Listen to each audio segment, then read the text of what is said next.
Praise the lord. September 27వ తేదీ 2024. ఈరోజు దేవుని వాగ్దానము.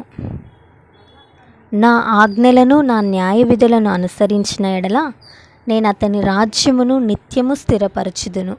మొదటి దినవృత్తాంతములు 28వ అధ్యాయం 7వ వచనం.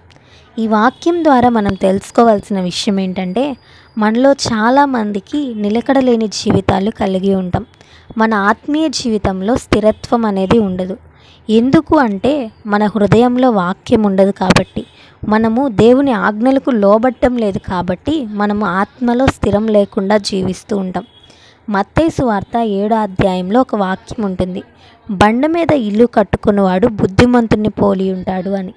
మనం ఎప్పుడైతే క్రీస్తు అనే బండ మీద మన ఆత్మీయ జీవితాలను కట్టుకుంటామో అప్పుడే మనము ఆత్మీయతలో స్థిరంగా ఉంటాం. బుద్ధిహీనుడు ఇసుక మీద ఇల్లు కట్టువానిని పోలి ఉంటాడు. అంటే అది చిన్న గాలి విసిరినా ఆ ఇల్లు కూలిపోతుంది.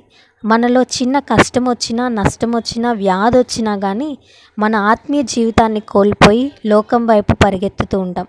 ఇలా ఉండకూడదు అంటే మనం చేయాల్సింది ఒకటే, దేవుని ఆజ్ఞలకు లోబడి దేవుని వాక్యాన్ని మన హృదయంలో ఉంచుకున్నప్పుడు దేవుడు ఖచ్చితంగా మన జీవితాన్ని స్థిరపరుస్తాడు.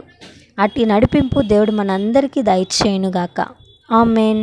ఈ వీడియో మీకు దీవెనకరంగా, ఆశీర్వాదకరంగా అనిపించినట్లయితే లైక్ చేయండి, కామెంట్ చేయండి, షేర్ చేయండి, సబ్స్క్రైబ్ చేసుకోండి. God bless you.